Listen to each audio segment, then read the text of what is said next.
I'm a goddamn professional human being first and foremost. And the other things, the synergy of my senses, be they touch, sight, hearing, they are the culmination of my expression of compassion for humanity. So I guess if I was to describe myself, even before I was an artist, I happen to be the tool in which I want to express my compassion for goddamn humanity. And I say goddamned with the American flag in my hand.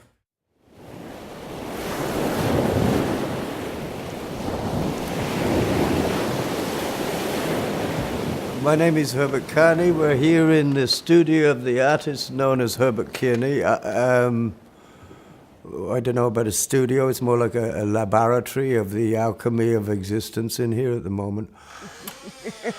Come in, brr. Go on. Ah. Hello, crazy tiger. So we are in what is kindly called the cave. 20-foot high ceilings. 20 foot wide, is it? And about 60 foot long? About 25 foot wide. So this has been the burrow for the last 3 years. And this is the mapping of my madness after falling out of the float tank. I had the idea to build a sensory deprivation chamber to clean all the bullshit out of me. If I was going to be true to those ceremonies of rites and cleansing. So again, I did it my own way. And I built this sensory deprivation chamber, and I sat lay in it 900 pounds of salt and warm water, body temperature water like, total darkness, breathing tube at the end, 4 inches thick of foam. And look what it says on that. That's perfect. On the door it says fragile. It's a shipping crate, I think. So this is the float tank. This thing here, look. So I spent 3 months of healing. After my leg fucked up, I went into depression. I spent 3 months of healing in this thing. How does it work, Herbert? This is how I stopped to learn how to stop breathing. It's a float tank. It's 4 inches thick foam, sealed on the inside with 900 pounds of salt and 10 inches of water, body temperature, with a breathing apparatus but no sound. That's why you put a pipe on the inside wall and bring it across to separate the sound from the air.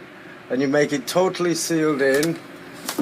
And it's called a sensory deprivation chamber. Look at this. This is the head of an old bedhead I found in the street. I did a lot of dumpster diving for this. So this is my deprivation tank chamber. This is my sensory deprivation after the depression with the fucked up leg and the failed sculpture, the 2 failed shows and broken promise after broken promise. I crawled into this fucking thing, and I stayed there for 3 months. Well, like about an hour, 2 hour, 3 hour, and then sometimes you'd forget how long you were in there. I had to leave doing it. You're meant to do it with a sitter when you start doing it. Someone to knock after about an hour or something. But then I got cap on and I left the door open and started to become friendly. It was like my womb tomb. And then rather than making it a seed cell for growth or rejuvenation or rebirth of some fucking level, open the door, use it as a little kiddie pool, splash around in it. I went in on the Thursday afternoon and I fell out of the thing. I think it was the Saturday morning.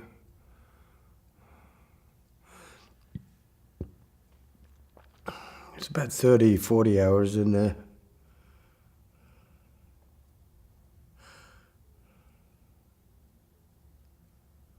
And so yeah, now post sensory deprivation chamber overkill / fucking U.S. Marine experiment number 268,000 was a fuck up. But the retrievable information was that, and what you do with it is totally up to you. When I fell out of the tank, see, what happened with the idea of this, you know, I usually keep my notes in notebooks, right? But my condition back then was I knew when I went in the tank that I wouldn't be able to find fuck all. And the best, most fastest way to getting my notes down would be have one huge page and then cut it down into A4 when all my notes were done. But the writing didn't begin. Numbers came out in colours and shapes. Once this was initially done, I went back to bass sounds, animal sounds, guttural sounds from our pre-lizard-brained existence. Oh, do, le, oh, jag, I, la, so, I, sol, fa, al, mio, e, re, udo. Chakra vowel sounds are next. And they are Sahasrara, Anja, Vashuddha, Anahata, Manipur, Hara, Swadhyasthana, Maladara, and I used to mantra these when I was doing my hand mudras, you know. So these harmonics. This one is the solar plexus, which is one of these, right? This one. And the number represents where it is on the planets, which frequency. Now, where are the frequencies on the planets? These are they, the Mars orbit 289, I got it. So that's the connection to the solar system. The human heart and our solar system has the same beat. Would you believe that? All the planets have different beats within the solar system, but the harmonic of the universe itself, the vibration, is exactly the same as a human heart. Isn't that? Do you know that when I discovered that through all this mucking and messing and researching, it was the biggest relief off me. So I started falling into the Ayaharas, and I did my interpretation of the fucking the Ayaharas through using this universal map, the solar system, and the pineal gland. That's what I came across. And I started vibrating my teeth to get the plaque off the bead of rice in between, cushion between the cheeks of my brain. And we're leaving 2839 North Rabbiton Street, and we're going to get down the side of the building. We're at the side of the train tracks and the main avenue, St. Claude. So I'm literally at my crossroads in New Orleans, shaking hands with the devil. This is a glorious afternoon in the paradise of poverty. Look at this. So when we came back, we kicked through the debris and started making art again. Like stuff like this that would be prime medium to paint into something. Fuck, I might pick it up on the way back, but I've stopped doing that. When there was no one back here now, these streets were fairly covered in debris. And this weaved basket effect I did later, last year actually, because it was originally made of driftwood that we gathered on the river. The art of driftwood collecting takes a great deal of patience, and you've got to have an eye like a fucking eagle.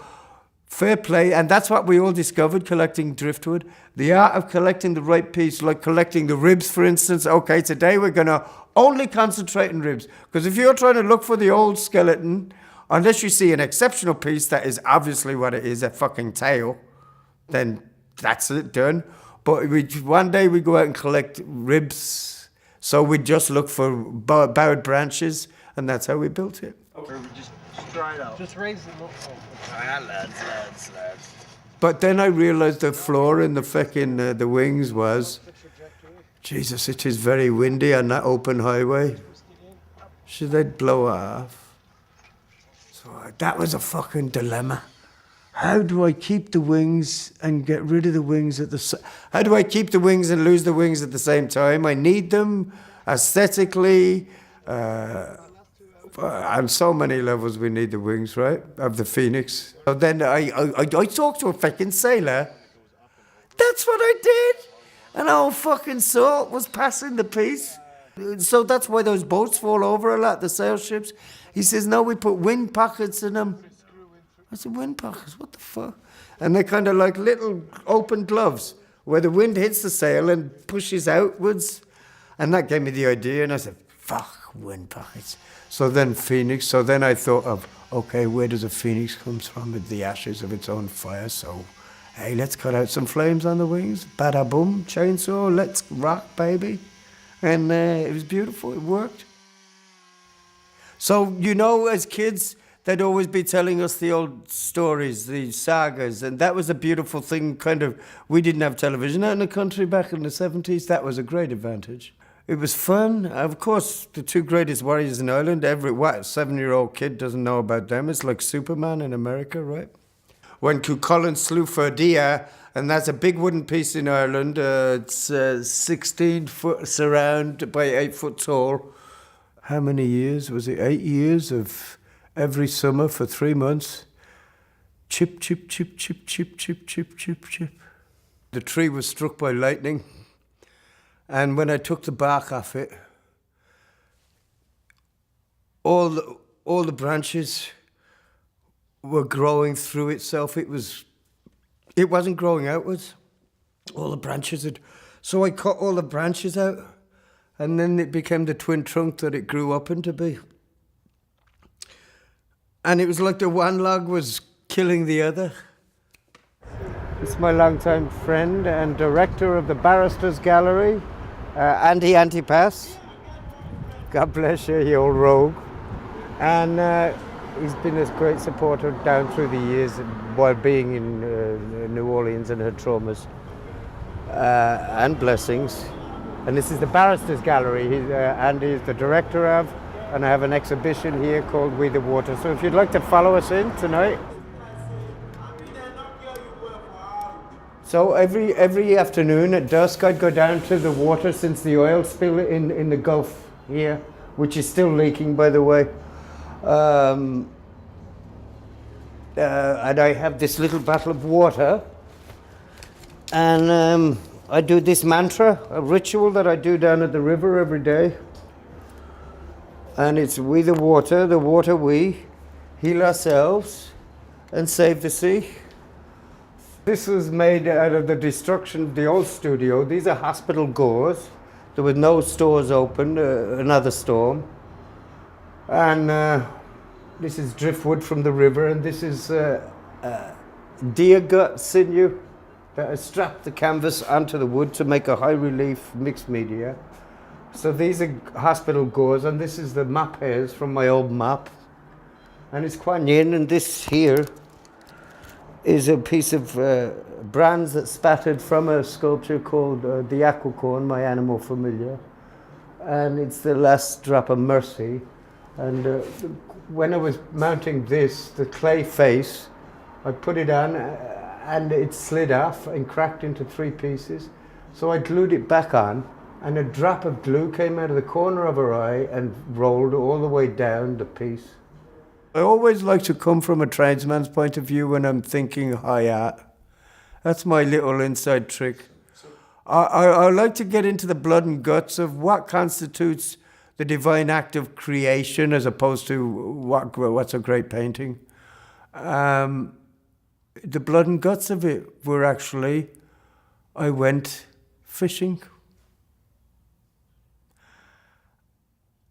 And I went fishing long enough to fall in love with the ocean. And when I came back to land, I was falling through the ground, and I understood what sea legs were. It happened on a Greyhound bus ride, I think, coming into Louisiana. That's where I saw that fucking boat. And we were crossing over a bridge, and it was one of those moments, but it was an imprint. I took it all in like a fucking robot. It was an old fishing trawler boat. It was stuck in the mud, lying on its side-ish. It kind of looked like a graveyard for ships, but there was only these 2 there, but it was very poignant anyway. And of course, womb tomb, from tomb to womb to tomb. The recycling of consciousness, all of that comes out.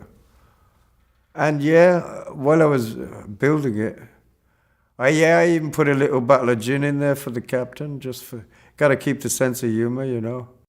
This is called treading water, and that's what we do down here best. But also on a metaphysical level. I first did the dive, then I did a second dive, and then it was a trip, the triple fall. The third one was a fall. So this is treading water. And what they're doing with water today is a craziness, so that's the whole basis of it. So this is a portrait of an old love, but it's based on a crack, which Wabi-sabi, the old Japanese thing, Wabi-sabi. I asked a student once, and he said it literally means sorry, brilliant. Apology, just like the Japanese to apologize for being brilliant, right?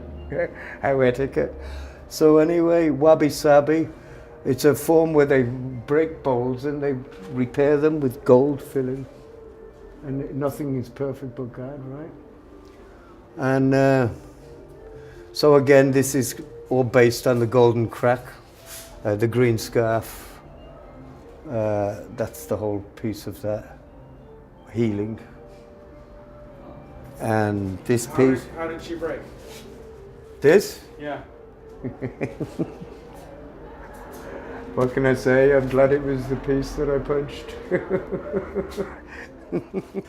Everything's grand down here on the surface, and the minute you're looking for something, you get a phone call.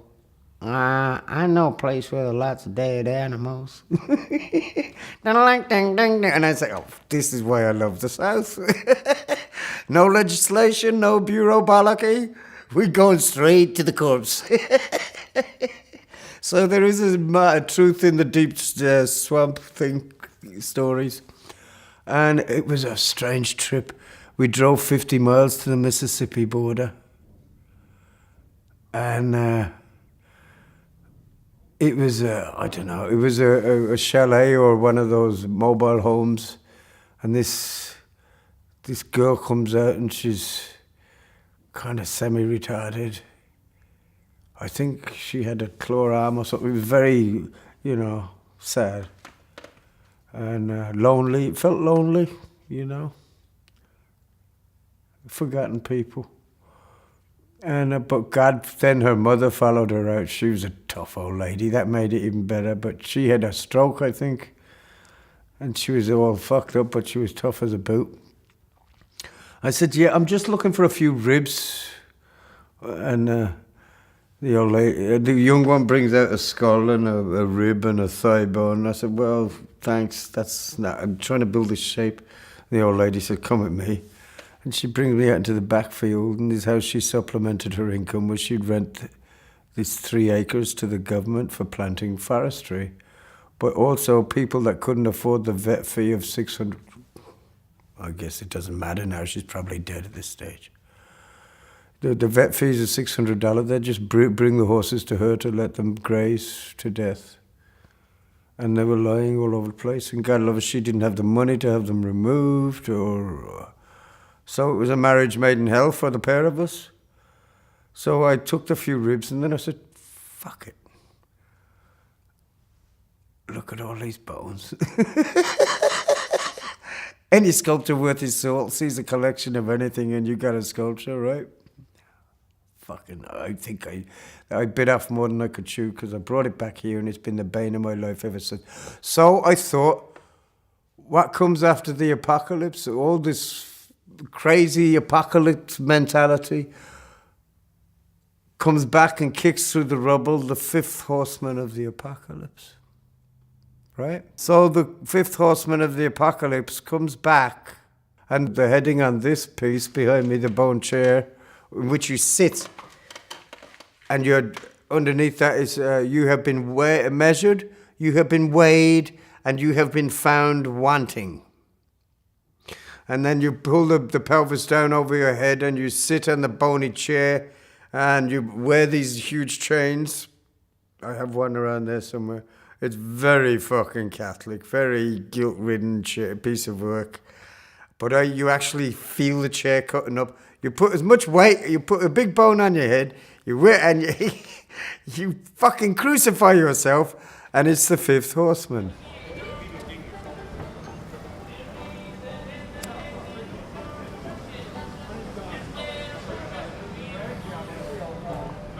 Yeah.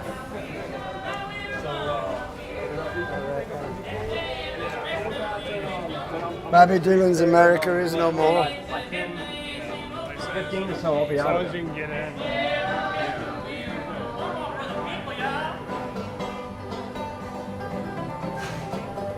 Yeah, you're right. Woo.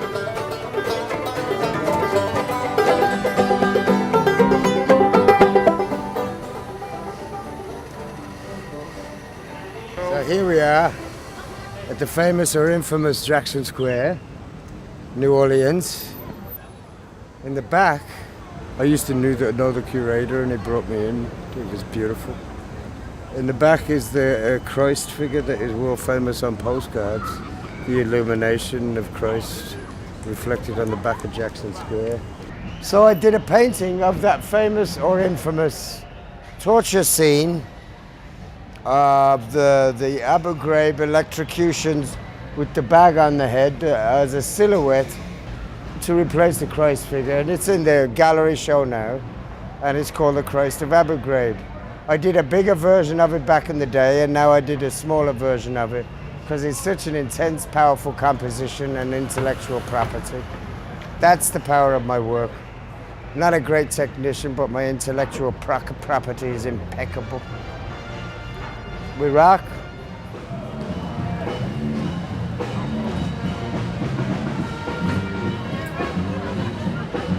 Yeah, yeah.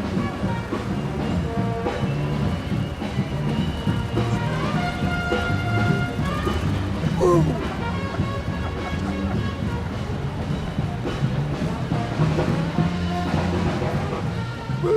Any label is a disaster. Even saying hello doctor kind of takes away from the magic of healing, you know?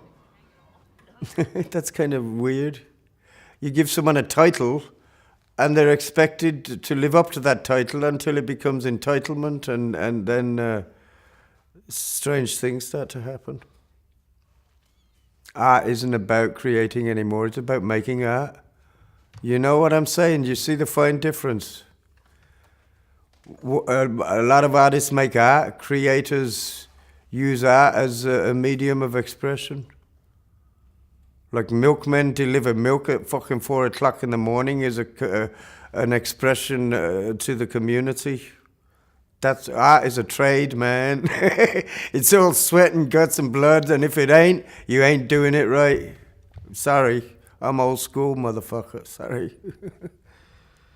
Yeah, you know, the shaman and the people, the mental people in the institutes, all their frequencies, they went through too much suffering for us to be glib, hostile, and hygienic intellectually.